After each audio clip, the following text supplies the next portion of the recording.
Impossible. The whole thing is a joke. Ms. Hutchinson, I also want to thank you about bringing up the poverty draft and this idea of a bootstrap. You know, this idea and this metaphor of a bootstrap started off as a joke because it's a physical impossibility to lift yourself up by a bootstrap, by your shoelaces. It's physically impossible. The whole thing is a joke.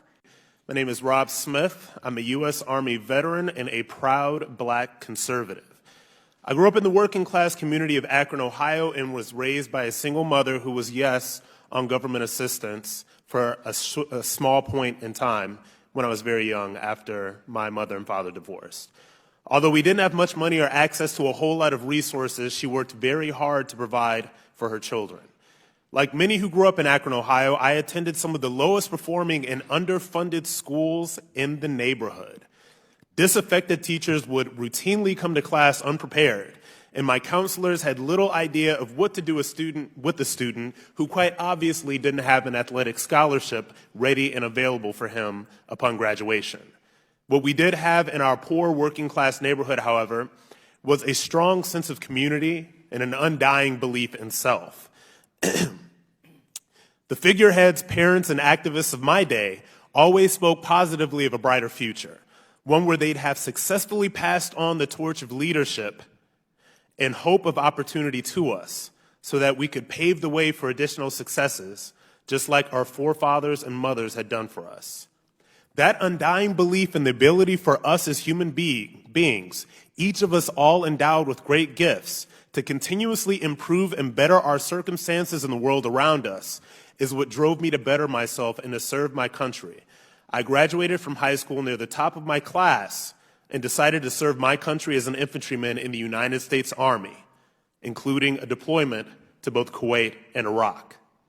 I credit the time that I spent in the Army with building the unshakable belief that I have in myself that I am not a victim, that there is nothing that I cannot achieve, and that I am in the best place I could possibly be in to do this, which is the United States of America.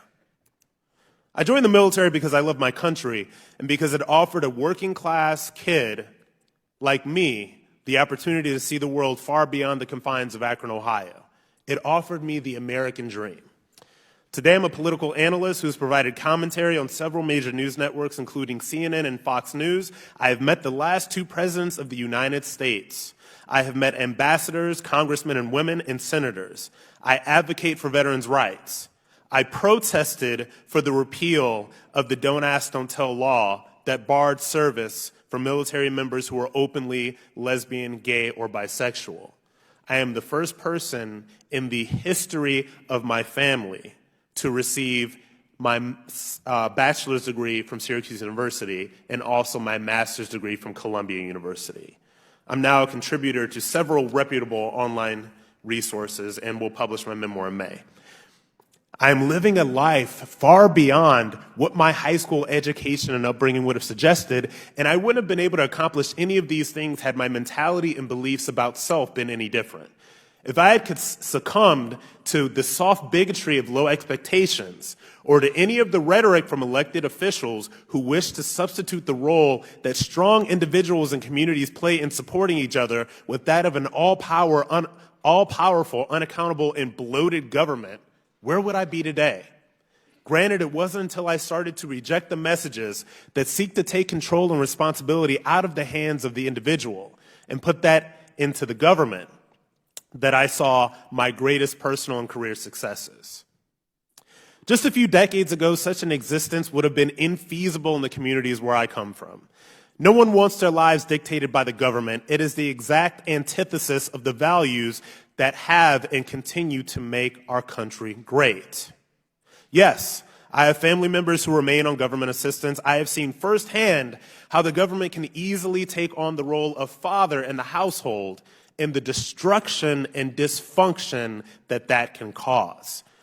After a long and steady drumbeat by this latest flock of so-called progressives, people have unfortunately come to believe that more government may actually be a solution to their problems.